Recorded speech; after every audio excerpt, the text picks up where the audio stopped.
Yes guys, welcome back to another video on the channel. Today we are looking at my favorite formation in FC24. This is the squad I'm currently using. Feel free to tell me how you rate my squad in the comments section. Visit u7buy.com and get some cheap, safe, and reliable FC coins. You have to build a strong squad to manage the competition.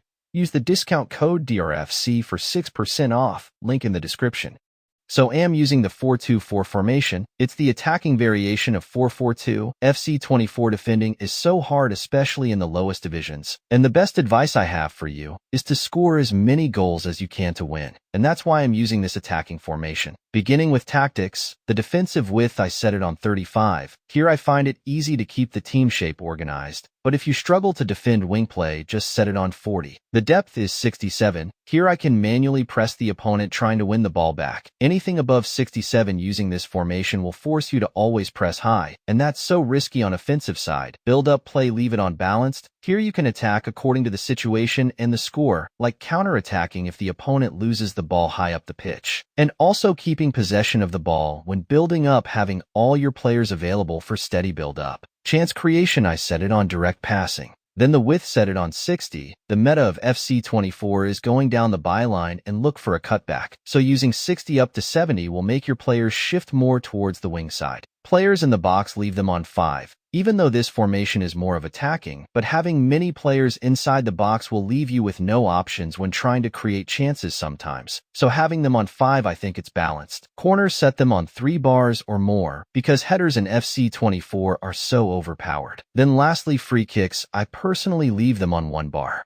Now the instructions is the most important side of this formation. Fullback, set them on stay back while attacking, because in FC24 counter-attacking are so overpowered due to many players with long ball playstyles and fast wingers, then overlap. If you want your fullback to get forward, you can manually send him forward where necessary, but I recommend you guys to use stay back while attacking. Both midfielders, set them on cover center, and I actually like to manually drag them back sometimes and defend with numbers. Since the midfielders are on cover center, we set both wingers to come back and defend, because we don't want these fullbacks to be isolated. So these wingers will be a key factor when defending the wing play and also cut-ins. Both strikers, I set them on drift wide, creating more runs towards the byline. This increases the creation of cutbacks and also breaks the opponent's team shape if he decide to track that run using his center back, of which most players do. Then get in behind. In FC24 through passes, either on ground or aerial, are so overpowered and effective. Having your strikers on get in behind will open up these through pass opportunities. Then lastly is to stay forward, is for that quick counter-attack.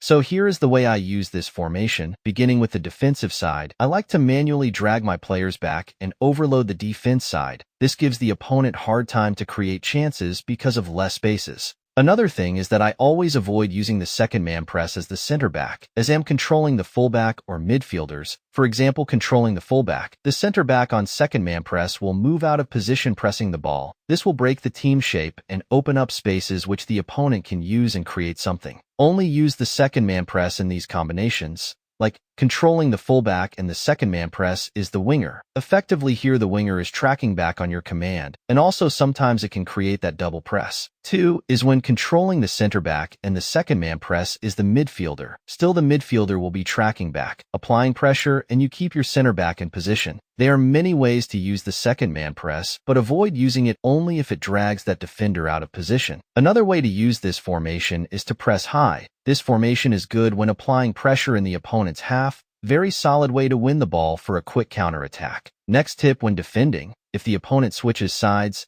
don't immediately select your fullback and press. If you do so, you will have to overcommit him, opening up space, and the opponent's strikers or midfielders will utilize it, creating deadly through ball opportunities. So to prevent this, try to select your winger and drag him towards that side and press. This will reduce on that. On offensive side, trying to get players with long ball playstyle in the midfield, here triggering your wingers or fullbacks to run in behind. Then you use the lob through pass. This is the most effective way to attack using this formation. Another way is to try and look for through passes to your strikers. They will make runs always, and you also manually trigger them to move forward. Another way to attack is to use one-touch passes to speed up your attack. This formation favors the tic-tac game style. So that's it guys for today. Leave a like if you enjoyed the video. Let's see each other in the next one.